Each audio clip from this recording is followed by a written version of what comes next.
Hey guys, Kara with another review. This time I'll be doing the LBX Zenon from Danball Senki. This is a night frame LBX used by Jin Kaido during the second half of the season, replacing the Emperor. So of course, like with all my model kit reviews, I'm going to start by taking a look at the instructions to get an idea of what the build process was like. So, as with all LBX instruction kits, or instruction sheets, the cover is, as is pretty standard, showing you a fully painted mock-up version of the model kit, the player who uses it, and the animation model. Going inside, you can see what this consists of, as is pretty typical. 4 runners, 3 for parts and 1 for joints. And also, like usual, the instructions are fully colored and straightforward, showing you which pieces of the runners that you need, as well as easily showing you how to put it together and how to apply the stickers. And as can be seen by this part missing from the instruction manual, so this does also include a paper cape, which I'll get to later on. In the back, shows you the instructions for the AP dice, as well as an example of a custom model you can make. Here using parts from Zenon and 2 other LBX, those being Joker and Lucifer, which is one I haven't reviewed yet, as well as some others in the back room that you could potentially use. And on the back, you've got a small comic showing you a example of a custom LBX that you can make, as well as examples of panel lining.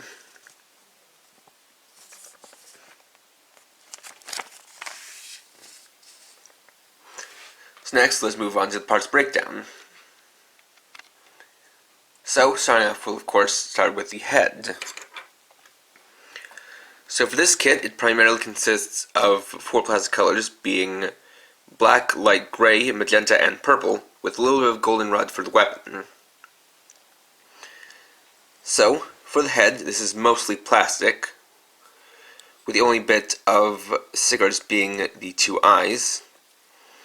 There's a little bit of rotation in this ponytail section here on the back.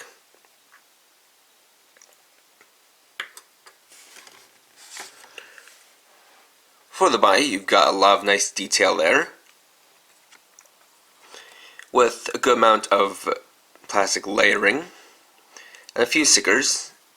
2 here for the wings on the chest plate, 1 for this purple on the back, 1 for each of these horns, and then 1 that goes on the underside of the cape to help it stay in place. As for the cape, unlike with the Emperor, this one is attached to a separate piece that's on the back rather than going around the neck. This is a detachable piece that can be taken off to make it a little bit easier to store or display. As for the cape itself, it's got a very nice printed pattern to it. It has a very nice design in the way it's cut out. Though I'm sure that others could probably do a little bit better job of cutting out than I did, as you can still see a lot of the kind of white lines used to indicate where to cut it out. But it manages to hold fairly well, and does look pretty good.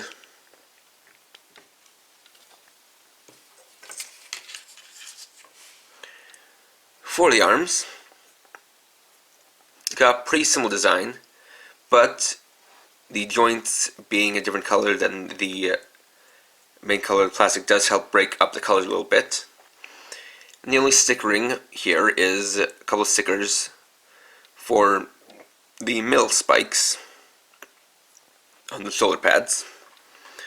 For the articulation, you can of course move the joint in the shoulder up and down, though it's a little bit on the tight side. Rotate the bicep, bend the arms as single joint, and rotate the wrists. As for the legs, these ones also have some nice plastic layering.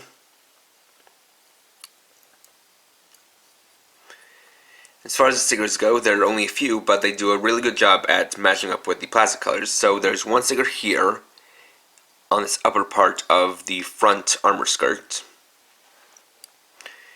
And then 3 stickers on each of the side skirts. One here. Actually, it's only 2, but it looks like 3. There's one here that's connected in these 2 sections, and then a second one that's down here. And the same on the other side. It's got some nice armor paneling for the feet. You also have this nice tailpiece that comes out like so, and ends in this point. It is made out of a nice flexible plastic, but you definitely want to be pretty careful, as while it is a bit softer than the rest of the plastic, if strained too much, this is likely to break. But this is on a little rotation joint. The armor skirts are all on ball joints. Move the legs all around on ball joints as well. Bend the knees as a single joint, and ball joint ankles.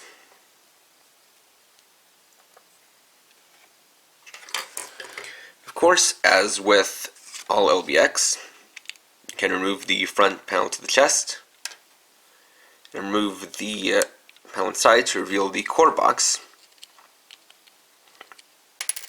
which is removable.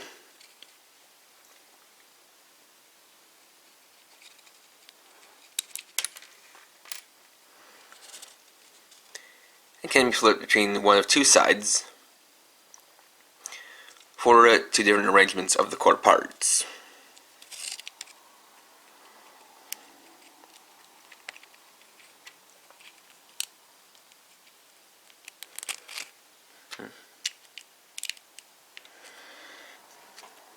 And of course, the assembly of the parts is the same as always.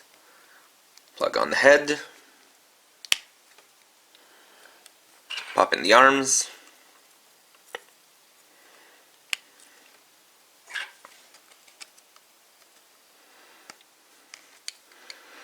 and plug the body onto the legs.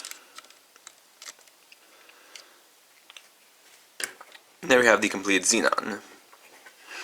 Now looking at it, you can see that this looks a lot more similar to the Emperor than with previous replacement LBX from the second half of the season. And this is primarily because, unlike those ones that were direct replacements, this one is much more of an upgrade and a successor to the Emperor, as this actually had a few steps in between.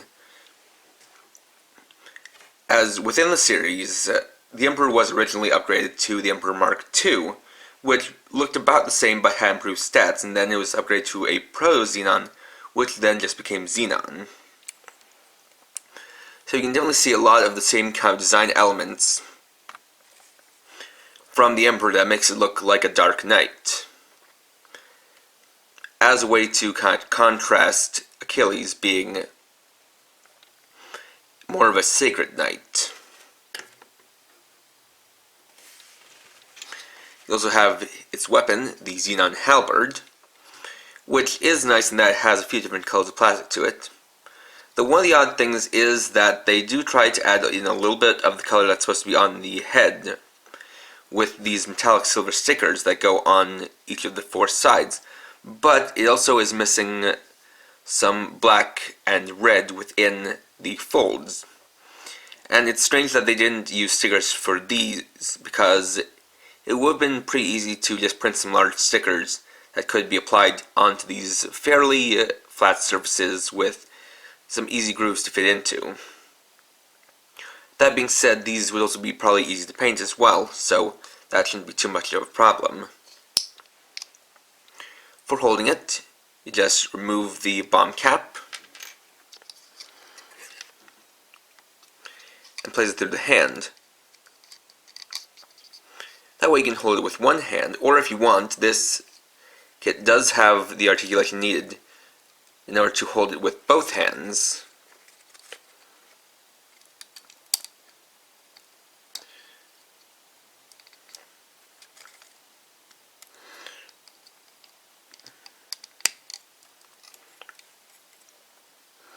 just like so.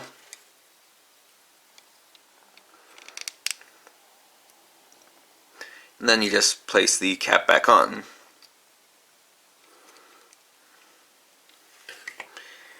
And you can get into a nice simple pose. You of course also have the AP dice for the custom dice bell. So those stats for it are 300 AP for the head, 400 for the body, 500 for the arms, 400 for the legs, 500 for the weapon, and as it doesn't contain a shield or a second sword, or rather second weapon, it has an extra one for the legs, which is 100. So overall, this actually has some pretty good parts to it. With two 400 AP plates and two 500 AP plates, it makes these some pretty strong parts. Having a head of 300 is also pretty decent, with the only weak point being the extra one for the legs, and that's just to make up for how it needs to have 6 plates at all times. So in terms of the custom dice bell, this is definitely a good one to get if you want some strong parts. And there we go. So overall, LBX Zenon is a very nice kit. Has a good design, it's a pretty good build, articulation is really good. The cape is certainly an improvement from the past capes, and that kind of influence does continue on into the future. And it also does something that I really like a lot in LBX kits, which it does a great job of doing color matching in terms of matching the stickers up to the plastic. So overall, this is a very good kit, and definitely one I can recommend, especially if you're a fan of the Emperor. And this is a great successor to it, and a nice little addition to your collection. So, next time, I'll be starting on a few reviews that should have gone to probably a few months back, but the first one of these I'll do will be on the Complete Selection Modification DK Driver. So, if you enjoyed this video, please like, comment, and or subscribe. And you can check me out on Facebook at facebook.com/krx50. And for now, this is KRX50, writing off.